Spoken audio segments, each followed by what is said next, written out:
Merry Christmas. It is Monday. Welcome to the Sean Spicer Show. I hope that you are having some time with your family, maybe getting to enjoy the season a little, remembering what this is all about. We have a great conversation coming your way. Sit back and relax. I've got some times that we had some great guests in the Christmas season leading up to it. I want to play a few of those for you. So sit back. Let's get into it.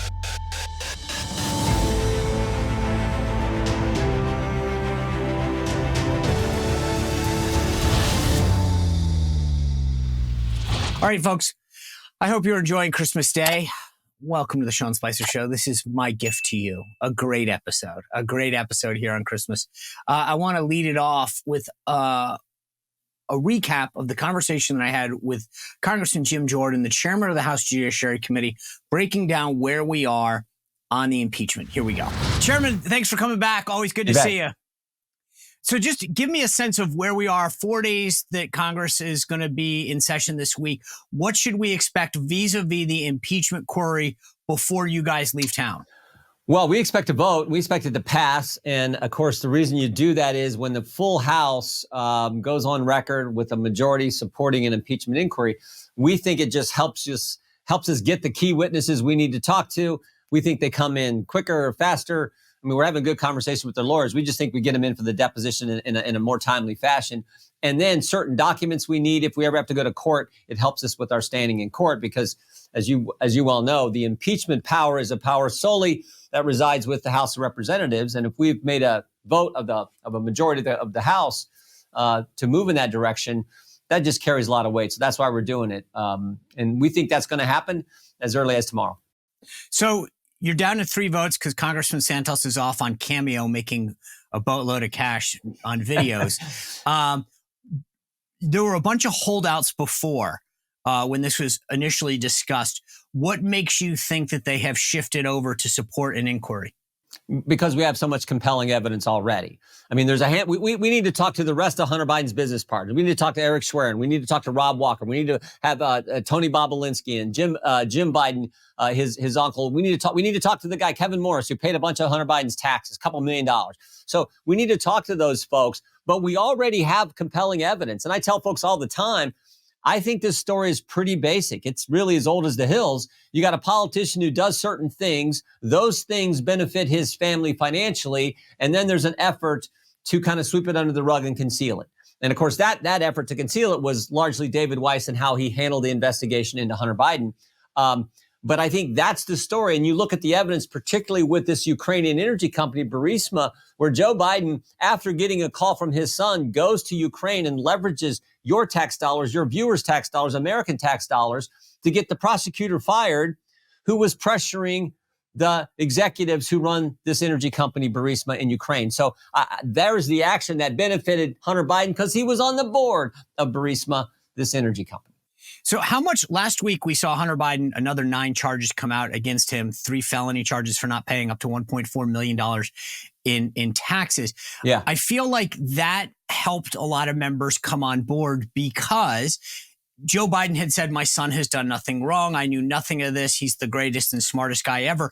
And now these members can see that he clearly lied. Is that a fair statement? I think that's accurate. And I think it also, the actions of the special counsel Weiss, the U.S. attorney who's now special counsel, I think they just confirm what the whistleblowers told us. The whistleblowers told us these charges should have been brought years ago, and they drug this thing out. But after they came forward and after the court in Delaware said, no, we're not taking this sweetheart plea deal, you now see the special counsel, Mr. Weiss, charging the things that they said, the whistleblower said should have been charged all along. So it further confirms the whistleblower's testimony. And by the way, the whistleblowers have been right all along. We've deposed 8 different people associated with the investigation. None of them have refuted in any way the testimony from the whistleblowers. So I think that's important. Finally, I would add, this is why the impeachment inquiry is so good or so important, is because there are 2 lawyers who the Justice Department refused to let us talk to, Mr. Daley and Mr. Morgan. These 2 individuals said they were all for charging the 2014, 2015 tax years, which is where the bulk of the money from Burisma was coming in. They were all for doing that. Then they changed their position. And as you know, the U.S. Attorney, Mr. Weiss, now Special Counsel, Mr. Weiss, let the statute of limitations lapse for those years. And I say that's an important fact. because Burisma takes you to the White House. This takes you to Joe Biden, and they weren't going to have that part of the deal, part of the charging. So this is with the impeachment inquiry. We think it helps us get Mr. Morgan and Mr. Daley in for the depositions that we've been asking for now for months, and the DOJ refuses to do. All right, folks, longtime listeners to the show are going to know about Delta Rescue, deltarescue.org, the largest no-kill sanctuary in the world. It was founded by my friend Leo Grillo, and Leo basically one day found a Doberman that was in need of serious help and nutrition. He rescued that Doberman. He named the Doberman Delta. Delta stands for dedication and everlasting love to animals. It's become Leo's mission and what Delta Rescue does every single day for all sorts of animals. Go to deltarescue.org. Take a look at the videos and the material there. They rely solely on our contributions. If you're an animal lover, go check out deltarescue.org and tell me that you just can't see what great work they do and why we should be helping them. I've rescued 3 dogs myself. I know what it's like to go out there and help them. This is a no-kill sanctuary for life. It's a mission for them, and they rely solely on our contributions. So $5, $10, $100, whatever you can give is super helpful.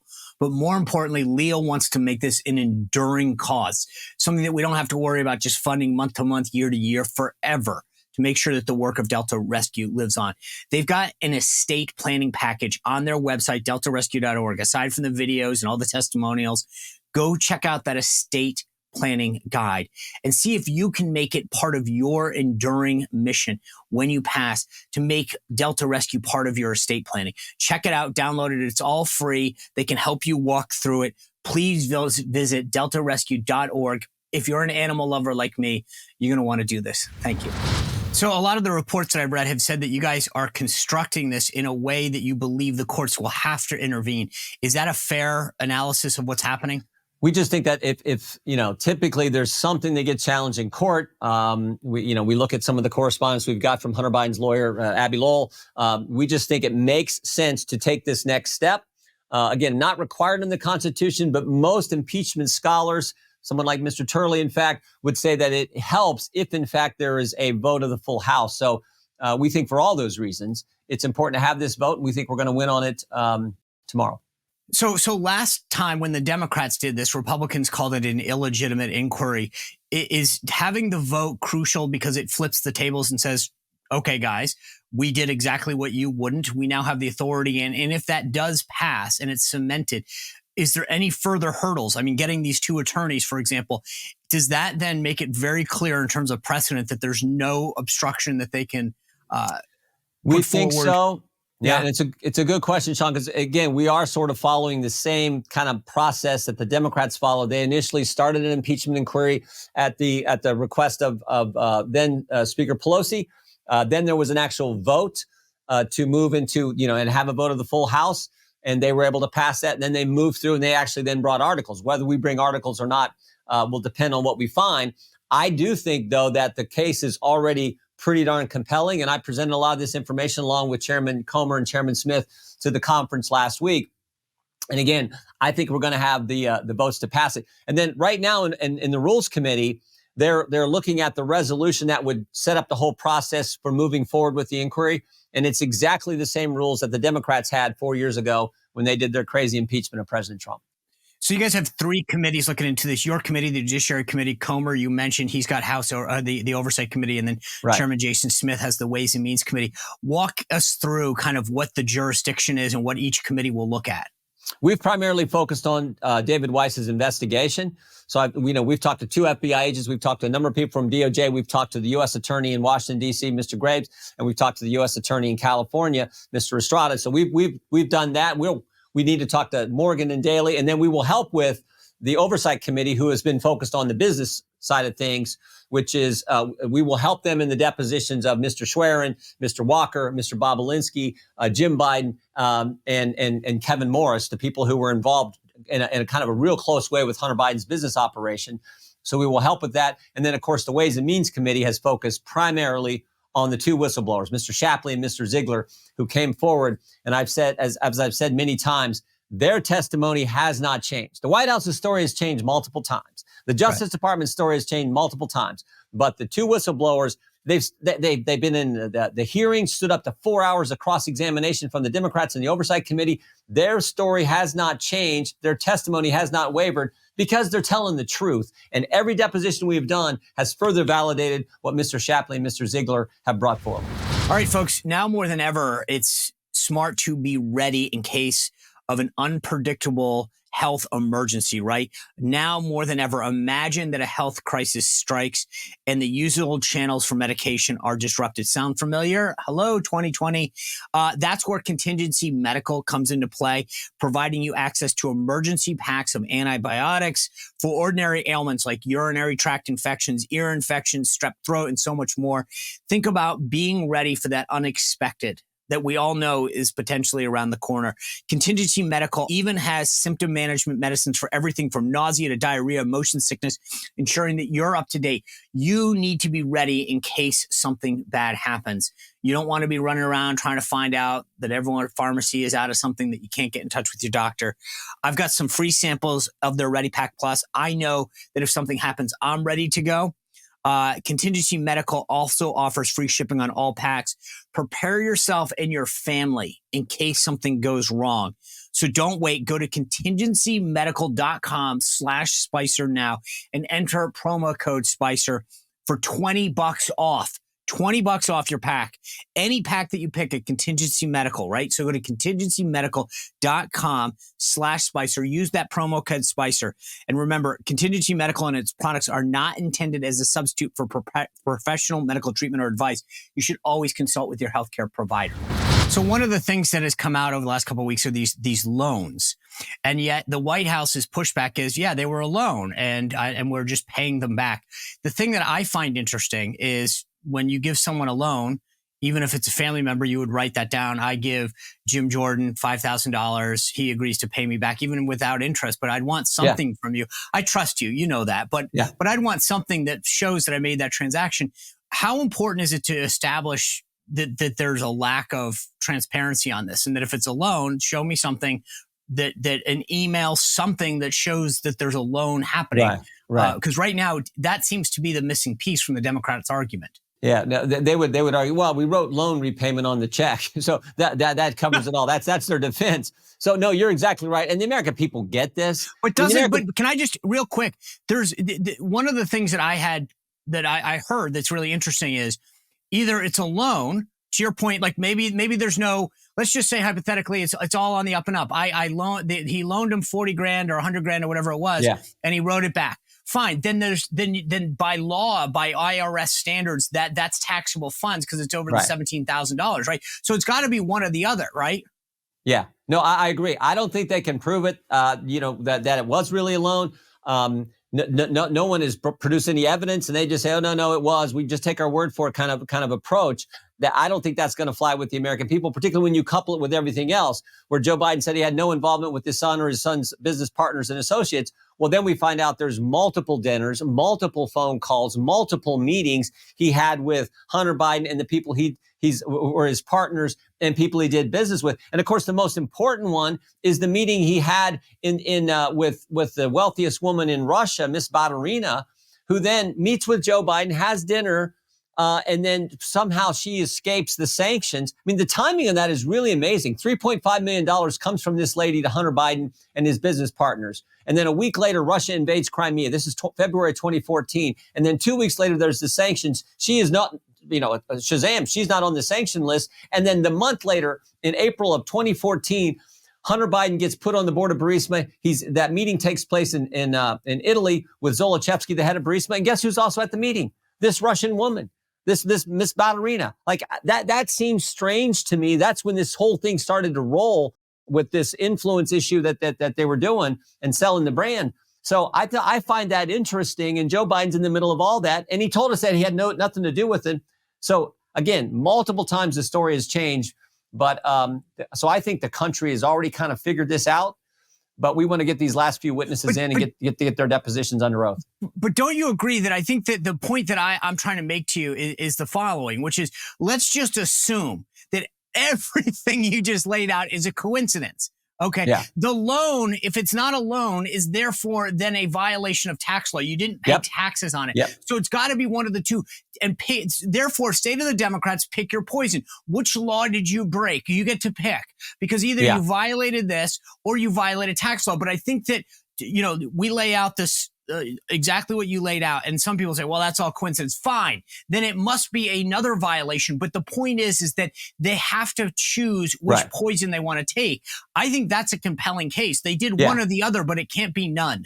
Can't be both. So tell us which one it is. And if it's taxes, show us your tax return where you showed it as income and you paid taxes on it, or show us the loan agreement where it was actually a loan. And frankly, where's the first check? If it's a loan repayment, where's the loan initially going? Show us that check. So don't you think from a messaging standpoint that the case that you just laid out, and I agree with you, but it takes a while and you have to follow the bouncing ball. And I agree. I mean, that's the beauty of this elaborate thing that they put it together. But I think that from an American people standpoint and making the case for impeachment, you can easily just say, okay, if you don't buy that, then it is tax fraud. It is a violation of tax law. So show us either the payment and the check that was the original loan, or that you paid it on your taxes. But to your point, I just think that for the majority of people that think that this is, just going after Joe Biden, we have a simple sell, which is fine. Yeah. Tell us then, if it's not, here is the easiest way to disprove that. And there you go. Great point. Great point. And I think that'll be part of, as we move forward, part of the key discussion. And we'll continue, as I said, to dig into this and get more information. I mean, remember, the best testimony we've got thus far was from Devin Archer, Hunter Biden's business partner. We've yet to talk to the other 5 business partners. So we need to do that. We think, again, a vote for an official impeachment inquiry by the full House, where a majority goes on record supporting that, will help us get those people in a much quicker and timely way, so we get that information. One other point that's been brought up to me is that a lot of people, and again, I don't know this is true, you guys have the investigative power and the subpoena power and the investigators, but people have said, okay, he made all these improvements on this Rehoboth Beach house, et cetera. Why aren't we calling in contractors to say how and who paid you for all these improvements on his house? That might be a way that he was getting payment for things without revealing it. Is that something that you guys are looking at? Well, right now, it's largely the banks getting information into the oversight committee on the transactions. We had this 2 weeks ago, this from this Asian American bank, where one of the compliance officers inside the bank said this huge payment, there's millions of dollars coming from CEFC, the Chinese energy company, into one of the Biden entities, one of the Biden business entities.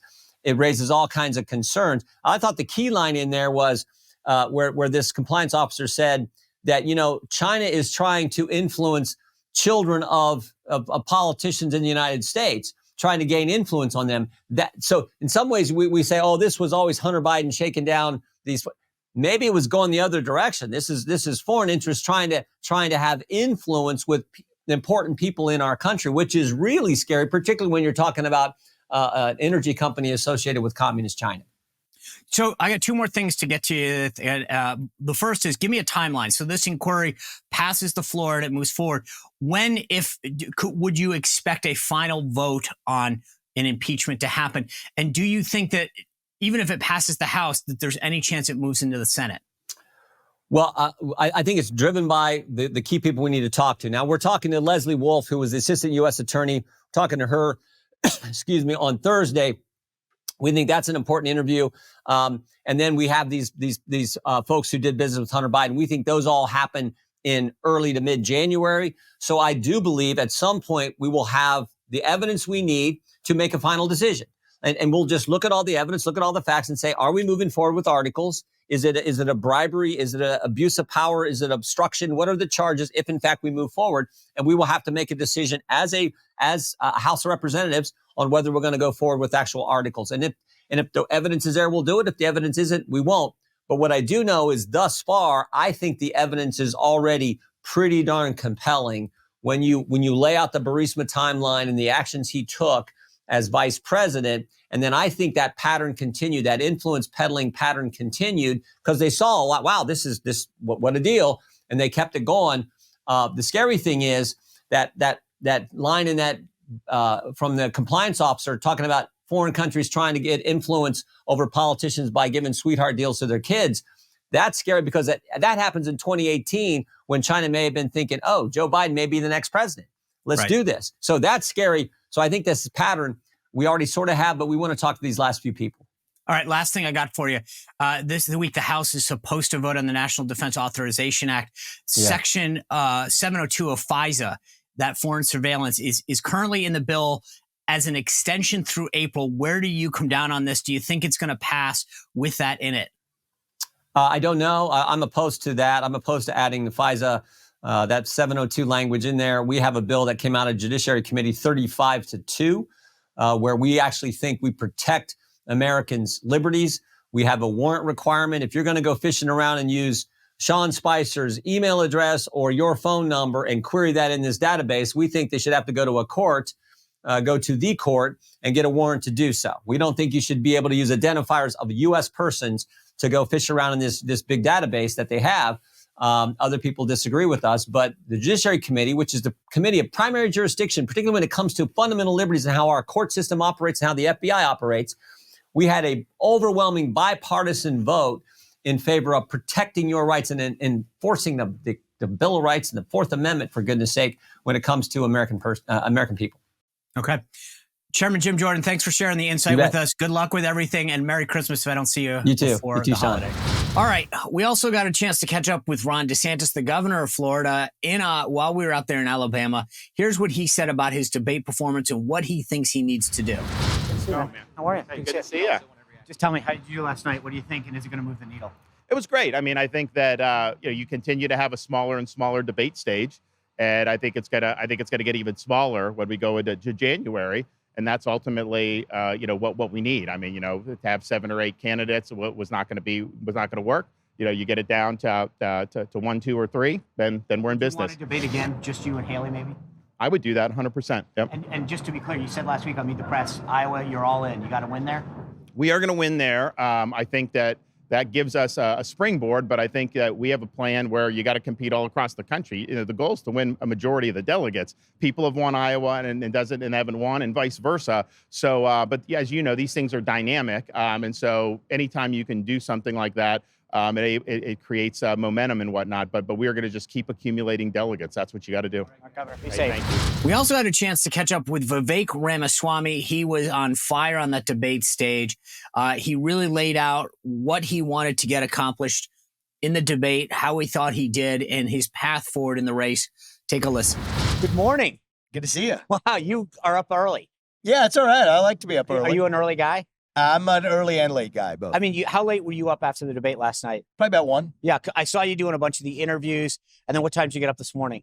About 6. Is that a normal? No, about like 5:30. Did you already? Yeah. Don't tell me you already worked out. Not yet. No. We're going to see if we get that Not in yet. before we head out of here. All right. How was your night? How'd you do? I think great from my vantage point. Yeah. I think that we got the truth out on the table on a lot of things that the media is refusing to touch. And I do think that if you want somebody who's going to speak truth to power and take on the deep state, start with somebody who's going to speak the truth to you. And I think that's so what I'm doing. what was the moment, the issue that you were glad got covered last night? There are a few things. I think that going into the hypocrisy of a neocon establishment that wants to send your sons and daughters to go fight in somebody else's war, the fact that many of those proponents, from Chris Christie to Nikki Haley, apparently don't know the first thing about those wars that they want you to fight for. What provinces of Ukraine are we even going head over heels to go after? So what was it? Were you ready for that province question? I was wondering afterwards, just as a political geek, I was like, okay, was that something? I looked at it as the goal was to say, you're the foreign policy expert, Nikki Haley. Yep. Tell me 3 provinces. Did you go into the debate with that? Or was that something you thought of on the fly? I thought of it on the fly, actually, because it occurred to me, you could see she was a little bit off kilter. She's somebody who actually 2 debates ago said that she feels dumber every time I speak. Right. And so I thought of actually going after her a little bit for that, but I thought, let's think literally. I understand why she feels dumber when I speak. So let's just put this on the stage. Okay. Because her knowledge is totally missing. And it's not just her. It's an intellectually bankrupt philosophy where the people who want to send you to give taxpayer money and send our sons and daughters to those foreign wars, the ultimate farce at the end of it is they don't even know the first thing about those wars. Right. That's really what the actual farce that the whole thing is all about. Yeah. One of our Alabama, I'm sure he was just getting back from the debate. What did you expect her to say? Did you think she wasn't going to know those provinces? Or did I you just think, I mean, that's one if she example. had spouted it out, would that have been a surprise to you? I would have been surprised. Yeah. But I wouldn't have been, I mean, it wasn't just that. It's the fact that these people have a total absence of real foreign policy vision or grounding in history or understanding of really even, I mean, I think it's interesting. I don't know how many more presidents in U.S. history she would have named when asked about the U.S. presidents she admires as well. What I've learned is I've gotten to know these people in depth. They are practiced puppets reciting political slogans handed to them. I mean, you've lived in that world. Yeah. You know what these traditional politicians are like. I didn't expect this coming in as a newcomer to this process. These aren't people with actual views. They're just reciters of slogans. And I think the public deserves to see that the people who are the most bloodthirsty advocates of continuing this war in Ukraine don't even know the first thing about it. So let me ask you one example. But there's some other things I think we accomplished last night as well. One of the things in debates that was always an old school tactic was, tell me how much a gallon of milk costs. The idea is you want to see if someone's relatable, that they've been in a supermarket. Tactically speaking, I think that was the foreign policy equivalent of that. Okay, Nikki Haley, name 3 provinces since you cite your foreign policy. It's one step more than that, though. It's somebody who is touting their own foreign policy experience. So it's like the gallon of milk would be if somebody says they're an expert in milk cartons, and then they're an expert in knowing what the winner from The Price is Right, and that's my qualification to run the economy. That'd be a pretty bizarre basis to run for president. But if it was, it would be especially damning if you did not know how much a carton of eggs cost or how much a gallon of milk costs. So so it's that backdrop, somebody who's been touting her foreign policy credentials as her prime basis for running for U.S. president, and also favoring these foreign wars that I believe haven't advanced our American interests, revealing herself, I think, in so many fronts, not to know the first thing of what the hell she's talking about, I think is one of the many farces of a bipartisan establishment. I said it wasn't just true of Nikki Haley. Right. It's true of Joe Biden. I said that on the stage, too. It's a bipartisan foreign policy establishment that doesn't know the first thing about what they're advancing. But I also took the time on stage not just to talk about the other candidates. I think there are certain unspeakable realities that the media won't really feed you, but is an absolute hard truth now based on evidence that we have from January 6th to the realities of what a Democratic Party immigration policy is really all about in their own words.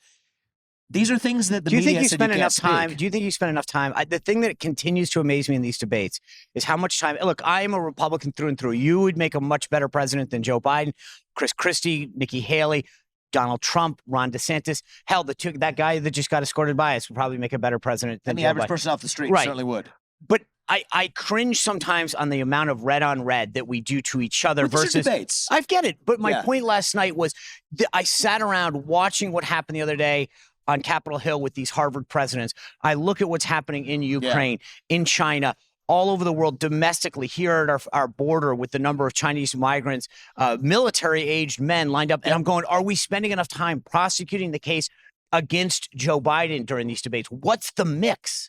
Well, I would say that's up to the moderators, and I also it's also up to you. But I also think, from my vantage point, it's about drawing a contrast with other candidates. This was what this primary process is about. After that, you're going to go after Biden. But I think that there's a deep ideological divide in the GOP that we can't just paper over. I think that there are greater similarities between Joe Biden's foreign policy and Nikki Haley's and Chris Christie's foreign policy than there is between mine and Donald Trump's policy, right? So I think that that's Donald Trump and I have similar foreign policy. Nikki Haley, Chris Christie, and Joe Biden have similar foreign policy. But just because we're running the Republican Party doesn't mean that we're the same on how to deal with this war in Ukraine. So I think some of these ideological divides, Sean, go deeper than just partisan ones. I'll give you another example, is on free speech. Okay. I think that there is a pro-censorship movement within the Republican Party. Take a look at Nikki Haley's own policy to say that every American, if they're using a social media profile, if they're using social media, has to have government-issued ID tied to that profile. Jack Smith, and I've criticized Jack Smith for this, under Biden, in the Trump case subpoenas from 2020, has subpoenaed any American who dared to like or retweet a post from Donald Trump. That's authoritarian.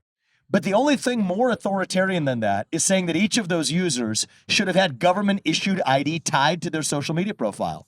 That's Orwellian. That's fascist in the United States. So I don't care if you call yourself a Republican. That's not red on red. That's authoritarianism versus freedom. All right, guys, most of us know what it's like to be without power, sometimes for an hour, maybe a day, couple days after a natural disaster, a hurricane, a windstorm, whatever. But now national security experts are warning that our power grid is more vulnerable than ever. And they've identified 9 key substations, which if attacked, they're saying we could lose power for months. That's why having your own solar power is more important than ever. So I recommend the Patriot Power Generator, which is a solar generator that you don't have to install in your house. It's portable. You can take it with you. You can use it inside your house. And it's powerful enough that if power goes out, we're talking your phones, your tablets, your computers, medical devices, even your refrigerator gets power. So if you go to 4patriots.com and use code SPICER, you get 10% off your first purchase. It's 4patriots.com, includes that Patriot Power Generator. You'll get that guarantee for a year, free shipping if it's over $97, and a portion of every sale is donated to charities that support veterans, right? That's great. So go to 4patriots.com, use code SPICER, 4patriots.com. You do not want to be without power in case something happens. This is way off topic of the debate. I don't want to get lost in this, but you are a businessman. You are very active on social media. You just brought up this issue. How do you think Elon Musk is doing running Twitter?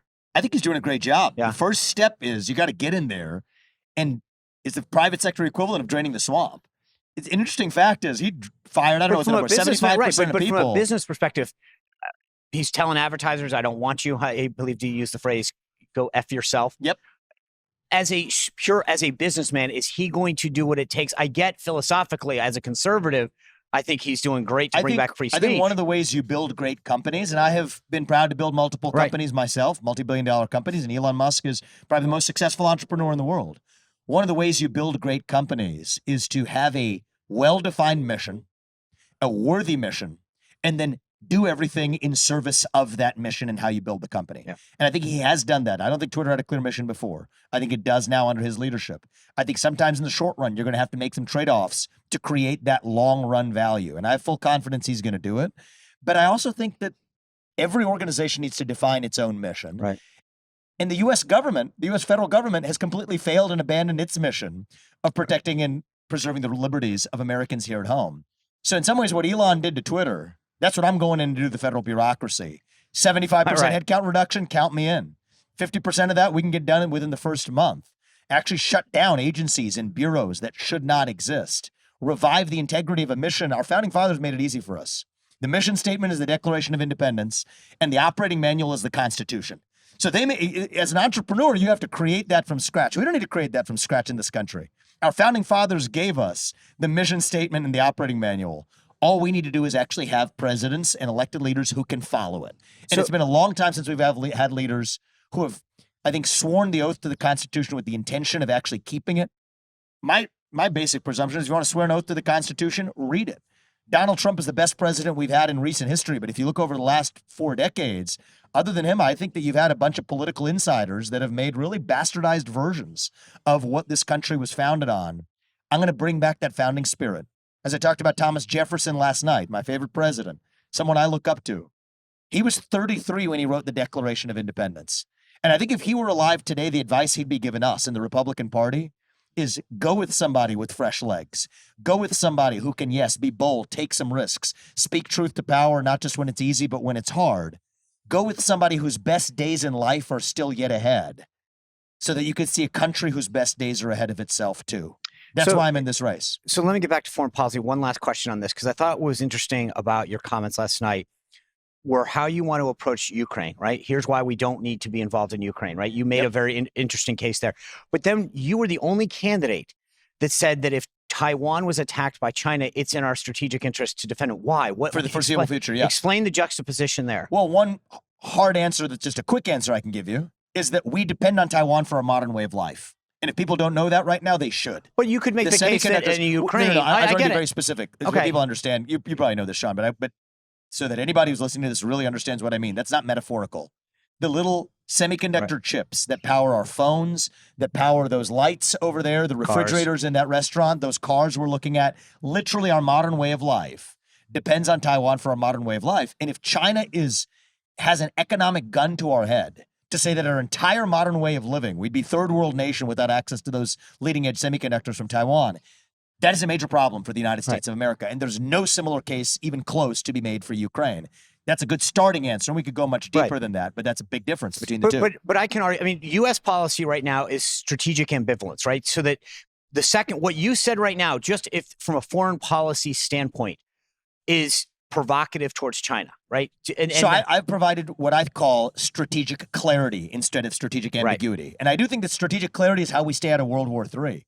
History teaches us that world wars start not because nations want to enter them, but because they accidentally trip red lines when everybody was vague about where they stood. I think we're closer to World War III than we've ever been in my lifetime. So I think that moving to strategic clarity is important. So what I've said is at least for the foreseeable future, until we've achieved semiconductor independence or otherwise, we will defend Taiwan. And then after that, we can resume strategic ambiguity, which is the status quo. And so, yes, I think it's going to take somebody with an actual vision for our foreign policy. Part of that ending of the war in Ukraine is, I've also said I would use that to weaken the Russia-China alliance, pull Russia out of its military alliance with China. The Russia-China military alliance is the single greatest threat that we face. That would be one of my requirements with Putin to end that Ukraine war on mutually agreeable terms, is that we weaken, if not end, that Russia-China alliance. So this is what we need in our foreign policy is actual vision. And this goes back to the debate last night. Because for the entire debate, you know, from the Mike Pences to the Chris Christies to the Nikki Haley's to much of the left-wing mainstream media, they've derided me compared to those candidates for the lack of foreign policy experience. And I think we proved on that stage last night definitively that foreign policy experience is not the same as foreign policy wisdom. Right. If anything, our history teaches us for the last 25 years that actually those with self-professed foreign policy experience are the ones with the absence of the real wisdom. Donald Trump, in that sense, I mean, he's the president who kept us out of major wars and grew the economy. He was an outsider that came in without that alleged foreign policy experience either. And I applaud him for that. But I'm now the leader from the next generation. Now I'm the outsider in this race. And I think it's going to take an outsider with fresh legs to take that America First movement to the next level. And I think that the farce of that neocon establishment was really exposed as the emperor who has no clothes on that stage last night. So foreign policy obviously dominated a lot of the talk last night. Iowa is the first state, 40 delegates at stake. I think a lot politically at stake for these campaigns. We've talked about that in the past. How much do you think the voters of Iowa, the roughly 200,000 people that are going to go caucus, care about foreign policy as an issue that they're deciding you versus Nikki Haley versus Ron DeSantis versus Donald Trump? I think they care about the United States of America and making sure that we're actually protecting our homeland. Yeah. And so in some case, the fact that we're talking about you're everywhere. Wars, you're everywhere in Iowa. When I talk to people, they'll say that guy does more events than I've seen anyone. But how much does that come up? I think or do you bring it up? No. I think it comes up a decent amount. But I don't think people care about the exact individual details of this particular thing in Armenia versus Ukraine versus knowing that we're going to have a president who's going to prioritize keeping Americans safe here at home. And when I tell them we would sooner use our own military to secure our own border than somebody else's border halfway around the world, that gets rousing applause every time. Yeah. I think a lot of issues that Iowans care about are being ignored as well. I mean, I've met Iowa farmers, and I mentioned this in my closing statement last night, who are about to have their land taken by eminent domain to run a carbon capture pipeline in favor of a new global climate change cult that, frankly, the Republican Party has been too meek on. So I think I'm the only candidate taking on issues like that one. But I think people also care about basically understanding that you have a president who's going to downsize the federal government to meet our national debt issues so the next generation isn't loaded with $34 trillion in national debt, that you're going to have a president who grows the economy. The rising inflation, rising interest rates combined with stagnant wages, that's what's really leaving people hurting. It's time for a CEO in the White House. And I think that I'm the only person on that stage last night, certainly, who's been a CEO, who understands deeply how the economy functions and how to grow this economy. And also somebody, I think people are hungry for that new generation with fresh legs to lead us forward. That doesn't just mean being young. I think Ron DeSantis tried to bring that up as a contrast with Trump. I think you can be older in years and younger in spirit. I think Trump and I are the two America First candidates in this race. That is the future of the Republican Party, rather than chasing the Dick Cheney philosophy of the past. But I do think that it does help as well to be somebody who has not only fresh ideas, but fresh legs to go along with it. That's the combination I'm bringing. So let's get into style and tactics for a second. Last night, you held up a sign that said Nikki equals corrupt. It went nuts on the internet. A lot of folks afterwards in the grassroots conservative movement were all Vivek, crushed it. There were older folks making commentary on television that thought it was a little over the top, a little unprofessional was one of the words, amateurish was another. Walk me through just your tactics stylistically. Why that approach? Why, and who do you think you're appealing to when you do that? So I'll tell you something about me, Sean, for better or worse. I'm not a guy who thinks through how is this going to appeal to one particular base versus not. I'm sharing my honest reactions, and I am being unvarnished with the people about telling them where I actually stand and what my true convictions are. And so my long-run strategy is that that's actually what's going to be rewarded over the long run. You were a CEO. I think people are sick and tired of fake you were a politicians. CEO. Yes. You successful companies. If you had done that in a would you the use role's different here. The role's okay. The role is So you absolutely would never different. do that as a CEO. No, I mean, the role of a CEO is you provide products and services to people who But you need have them employees. and make a profit while you're at it. Exactly. And you lead those employees in service of that mission. But in this domain, we have a government that has just systematically lied to its people for a long time because politicians have been hiding the ball on what their own convictions are, if they even have convictions. And for me, I'm the opposite of that. I'm not a politician. I have deeply held convictions.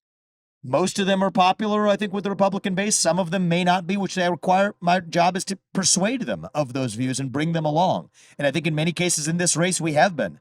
I'll remind you, I said this on the stage last night. I was against the Ukraine war before it was popular to be against the Ukraine war. We've persuaded many people in this country by revealing the truth of what that is. Well, I'm also against corrupt politicians. I think that Biden is corrupt. I think that Hunter Biden's $5 million bribe from Ukraine is not unrelated to Biden's foreign policy to fork over money to Ukraine. And I think that the fact that Nikki Haley has a military contracting firm and has joined the board of Boeing and used her connections at the UN to go from being broke to enriching herself is not unrelated to the fact that she's biased towards foreign wars. So I don't care if you're Republican or Democrat, man or woman, and I do think that this is one of the dynamics in the mainstream media right now. They play with kid gloves if you have two X chromosomes, especially if you're going to be controlled by the media. Speak honestly there. I don't play with those same kid gloves. And so I'm not going through the calculus of what's this going to do my polls tomorrow. Right. Otherwise, you get a bunch of plastic politicians like the ones that you see in traditional politics. I'm going through what are my convictions, what needs to be said that other people are not saying. Do I have the guts to say it? Yes, I do. So let me go out there and actually tell the people the truth. And I think if you want someone who's going to take on that deep state, if you want somebody who's actually going to end the corruption, not talk about it, it's not going to be done by somebody who's just going to be playing with kid gloves or doing what the polls tell them to do. It's going to be somebody who acts on their own convictions and sees this through. And so what did I demonstrate on the debate stage last night?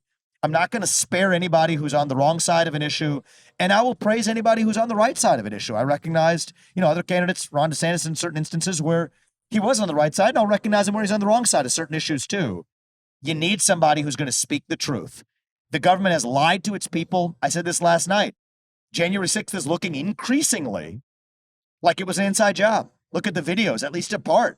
The government letting people in. Those Capitol you Police. brought up a lot last night. A great replacement theory is not some made-up right-wing conspiracy theory. You just look at what much of the Democratic Party has said in the last 10 years. It's basically a description of their immigration platform. And I think that that does deserve to be mainstreamed in a way that people can see that for what it is. There's a reason why, Sean, I'm the only person on that stage who's able to say those things. The other people are bound by commitments to the establishment and the people who control them in the Republican Party. And frankly, some of those people aren't even in the Republican Party. You look at Reid Hoffman, one of the top donors to the Democratic causes is George Soros Jr., funding some of those lawsuits, including the efforts to keep Trump off the ballot, we now learn is one of Nikki Haley's top supporters. So again, I don't believe in this. Well, but isn't that red on red? Well, if you have a bunch of hard blue controlling that red from Larry Fink to Reid Hoffman, the people who want to keep Trump off the ballot, funding Nikki Haley, then no, I don't believe in this philosophy that no, you're not supposed to touch that because somebody just puts an R after their name. That's how we will destroy not only this Republican Party, but this country. And it takes somebody who's going to be independent of that classical partisan thinking to say that this is this country we care about. The America First agenda is bigger than black versus white. It is bigger than just classical red versus blue. I think most Americans in this country are with us in this America First movement. There's two America First candidates in this race. That's Trump and myself. But I think right now I can go further with that agenda than anybody because we can reach. You just saw it in that restaurant there, the next generation. people with fresh legs. And that's what it's going to take this movement to the next level. Last question here. In order to reach that next generation, you have to get out of Iowa. How many tickets out of Iowa are there, and where will you be?